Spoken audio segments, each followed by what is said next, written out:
Today, I want to talk about purpose. But I'm not here to give you the standard commencement about finding your purpose.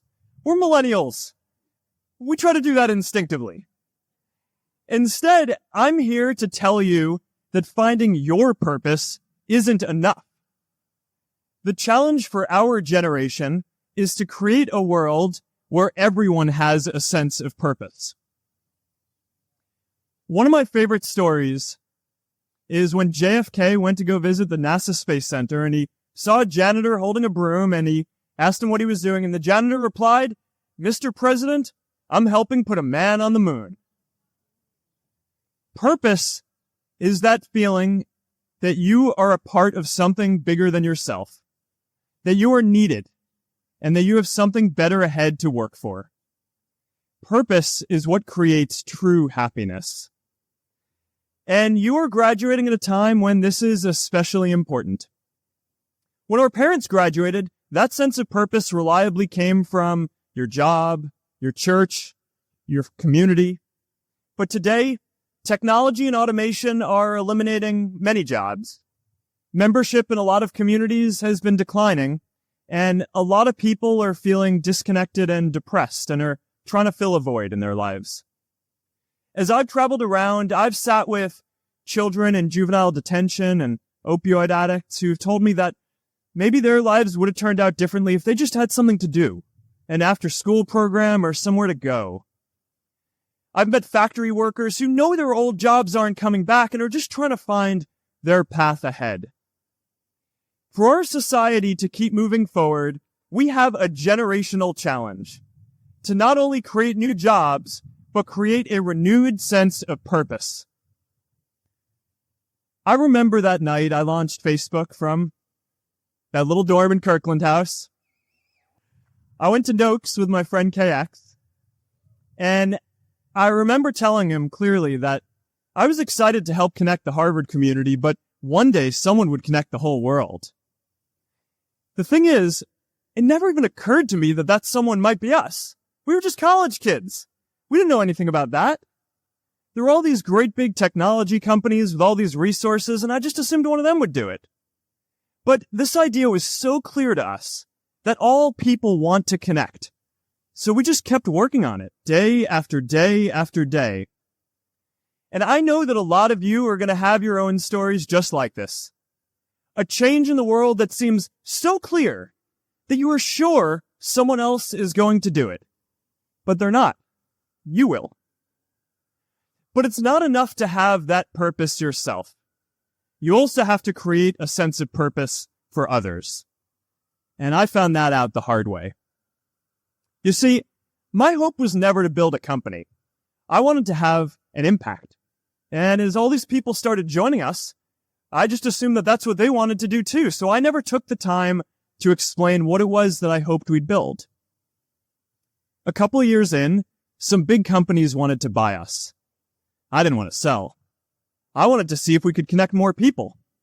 And we were building the first version of Newsfeed at the time, and I thought, if we could just launch this, it could change how we all learn about the world. Nearly everyone else wanted to sell.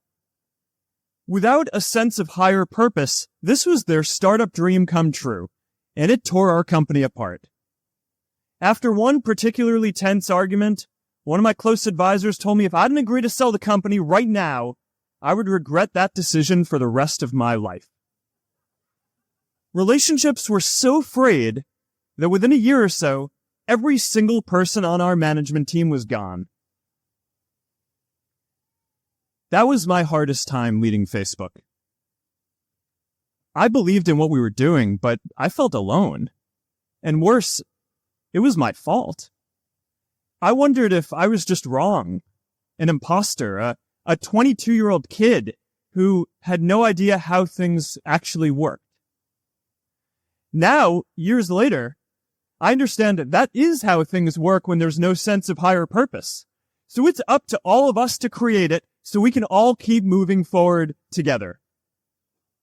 And today, I want to talk about 3 ways that we can create a world where everyone has a sense of purpose. By taking on big, meaningful projects together, by redefining equality so everyone has the freedom to pursue their purpose, and by building community all across the world. So first, let's take on big, meaningful projects. Our generation is going to have to deal with tens of millions of jobs replaced by automation like self-driving cars and trucks. But we have the potential to do so much more than that. Every generation has its defining works. More than 300,000 people worked to put that man on the moon, including that janitor. Millions of volunteers immunized children around the world against polio, and millions of more people built the Hoover Dam and other great projects. And now it's our generation's turn to do great things. Now I know, maybe you're thinking, I don't know how to build a dam. I don't know how to get 1 million people involved in anything. Well, let me tell you a secret. No one does when they begin. Ideas don't come out fully formed. They only become clear as you work on them. You just have to get started. If I had to know everything about connecting people before I got started, I never would have built Facebook. Movies and pop culture just get this all wrong. The idea of a single eureka moment is a dangerous lie. It makes us feel inadequate because we feel like we haven't had ours yet. And it prevents people with seeds of good ideas from ever getting started in the first place. Oh, and you know what else movies get wrong about innovation? No one writes math formulas on glass, okay? Alright? That's not a thing, okay? It's really good to be idealistic. But be prepared to be misunderstood. Anyone working on a big vision is going to get called crazy, even if you end up right. Anyone taking on a complex problem is going to get blamed for not fully understanding it, even though it's impossible to know everything up front. Anyone taking initiative will always get criticized for moving too fast, because there's always someone who wants to slow you down. In our society, we often don't take on big things because we're so afraid of making mistakes that we ignore all the things wrong today if we do nothing. The reality is, anything we do today is going to have some issues in the future. But that can't stop us from getting started. So what are we waiting for? It is time for our generation-defining great works. How about stopping climate change before we destroy the planet and getting millions of people involved, manufacturing and installing solar panels? How about curing all diseases and getting people involved by asking volunteers to share their health data, track their health data, and share their genomes? You know, today, our society spends more than 50 times as much treating people who are sick as we invest in finding cures so people don't get sick in the first place. It makes no sense. We can fix this. How about modernizing democracy so everyone can vote online? And how about personalizing education so everyone can learn? These achievements are all within our reach. Let's do them all in a way that gives everyone in our society a role. Let's do big things, not just to create progress, but to create purpose. So taking on big, meaningful projects together is the first thing we can do to create a world where everyone has a sense of purpose. The second is redefining our idea of equality so everyone has the freedom to pursue their purpose. Now, many of our parents had stable jobs throughout their careers, but in our generation, we're all a little entrepreneurial, whether we're starting our own projects or finding our role in another one. And, you know, that's great, because our culture of entrepreneurship is how we create so much progress. An entrepreneurial culture thrives when it is easy to try lots of new ideas. Facebook wasn't the first thing I built. I also built chat systems and games, study tools and music players, and I'm not alone. J.K. Rowling got rejected 12 times before she finally wrote and published Harry Potter. Even Beyoncé had to make hundreds of songs to get Halo. The greatest successes come from having the freedom to fail. Now, today, we have a level of wealth inequality that hurts everyone. When you don't have the freedom to take your idea and turn it into a historic enterprise, we all lose. And right now, today, our society is way over-indexed on rewarding people when they're successful, and we don't do nearly enough to make sure that everyone can take lots of different shots. Now, let's face it. There is something wrong with our system when I can leave here and make billions of dollars in 10 years, while millions of students can't even afford to pay off their loans, let alone start a business. Look, I know a lot of entrepreneurs, and I don't know a single person who gave up on starting a business because they were worried they might not make enough money. But I know too many people who haven't had the chance to pursue their dreams because they didn't have a cushion to fall back on if they failed. We all know you don't get successful just by having a good idea or working hard. You get successful by being lucky too. If I had to support my family growing up instead of having the time to learn how to code, if I didn't know that I was going to be fine if Facebook didn't work out, then I wouldn't be standing up here today. And if we're honest, we all know how much luck we've had to get to this point in our lives. Every generation expands its definition of equality. Previous generations fought for the vote and civil rights. They had the New Deal and Great Society. And now it's time for our generation to define a new social contract. We should have a society that measures progress, not just by economic metrics like GDP, but by how many of us have a role we find meaningful. We should explore ideas like universal basic income to make sure that everyone has a cushion to try new ideas. We're all going to change jobs and roles many times, so we need affordable childcare to get to work and healthcare that's not tied to just one employer. And we're all going to make mistakes. So we need a society that's less focused on locking us up and stigmatizing us when we do. And as our technology keeps on evolving, we need a society that is more focused on providing continuous education through our lives. And yes, giving everyone the freedom to pursue purpose isn't going to be free. People like me should pay for it. And a lot of you are going to do really well, and you should too. That is why Priscilla and I started the Chan Zuckerberg Initiative and committed our wealth to promoting equal opportunity. These are the values of our whole generation. It was never a question of if we were going to do this. The only question was when. Millennials are already one of the most charitable generations in history. In just 1 year, more than 3 in 4 U.S. millennials donated to charity, and more than 7 in 10 raised money for another one.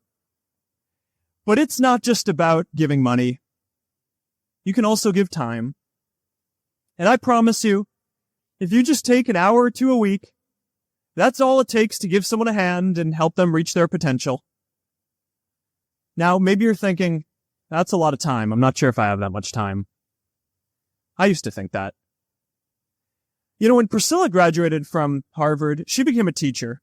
And before she'd do education work with me, she told me that I needed to get my own experience teaching a class. At first I complained. I'm kind of busy. I'm running this company. But she insisted. So I taught an after-school program at the local Boys and Girls Club on entrepreneurship. I taught those kids lessons on product development and marketing, and they taught me what it was like growing up feeling targeted for your race, and what it's like having a family member in prison.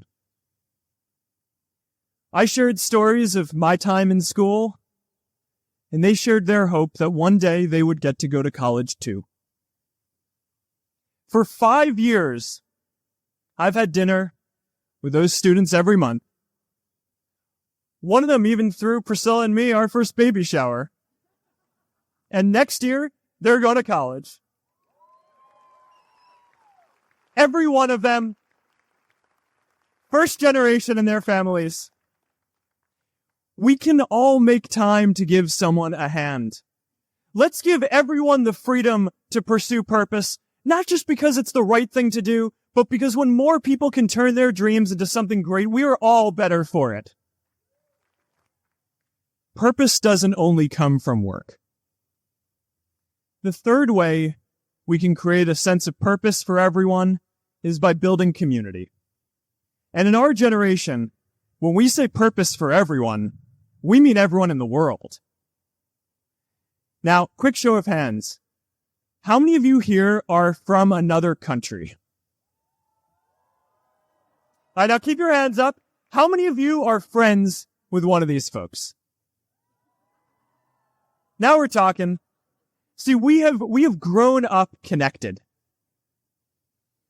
In a recent survey of millennials around the world, asking what most defines our identity, the most popular answer wasn't nationality, ethnicity, or religion.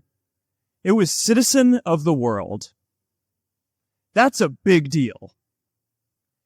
Every generation expands the circle of people we consider one of us. And in our generation, that now includes the whole world. We understand that the great arc of human history bends towards people coming together in ever greater numbers, from tribes to cities to nations, to achieve things that we could not on our own. We get that our greatest opportunities are now global. We can be the generation that ends poverty, that ends disease. And we get that our greatest challenges need global responses too. No country can fight climate change alone or prevent pandemics. Progress now requires coming together, not just as cities or nations, but also as a global community. But we live in an unstable time. There are people left behind by globalization across the whole world.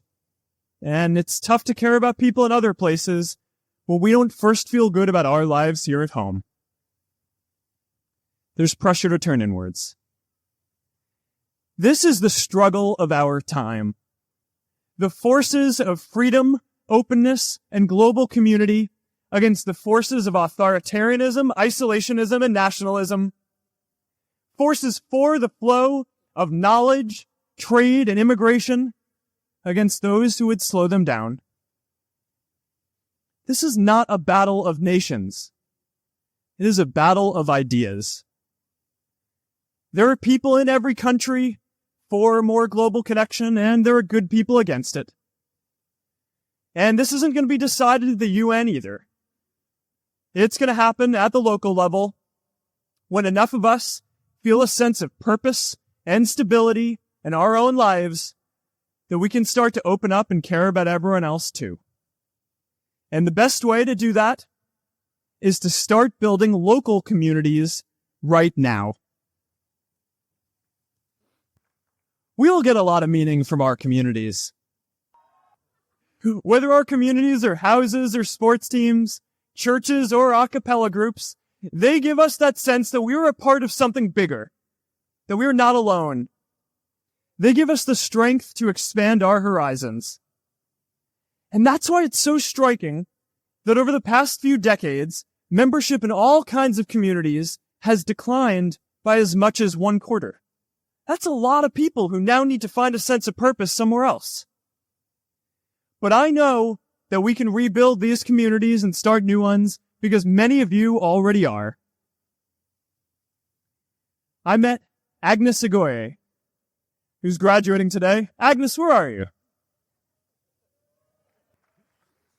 Agnes spent her childhood navigating conflict zones with human trafficking in Uganda, and now she's trained thousands of law enforcement officials to keep communities safe. I met Kayla Oakley and Neha Jain. We're graduating today too. Stand up, guys. Kayla and Neha started a nonprofit that connects people suffering from chronic illnesses with people in their communities who are willing to help out. And I met David Razu Aznar, who's graduating from the Kennedy School today. David, stand up. David is a former city councilor who fought to make Mexico City the first Latin American city to pass marriage equality, even before San Francisco. And this is my story too. A student in a dorm, connecting one community at a time, and keeping at it until one day we can connect the whole world. Change starts local. Even global change starts small with people like us. In our generation, the struggle of whether we connect more, whether we achieve our greatest opportunities, comes down to this: your ability to build communities and create a world where every single person has a sense of purpose. Class of 2017, you are graduating into a world that needs purpose, and it's up to you to create it. Now, maybe you're asking yourself, can I really do this? Well, remember when I told you about that class I taught at the Boys and Girls Club? One day after class, I was talking to my students about going to college, and one of my top students raised his hand and said that he wasn't sure he could go to college because he's undocumented. He wasn't sure if they'd take him. Last year, I took him out to breakfast for his birthday, and I wanted to get him a gift, so I asked him what he wanted, and he just started talking about struggles that he saw other students in his class facing, and finally said, I'd really just like a book on social justice. I was blown away. Here is a young guy who has every reason to be cynical. He wasn't sure if the country he calls home, the only one he's known, was going to deny him his dream of going to college. But he wasn't feeling sorry for himself. He wasn't even thinking of himself. He has a greater sense of purpose, and he's going to bring people along with him. It says something about our situation today that I can't even say his name because I don't want to put him at risk. But if a high school senior who doesn't know what the future holds for him can do his part to move the world forward, then we owe it to the world to do our part too.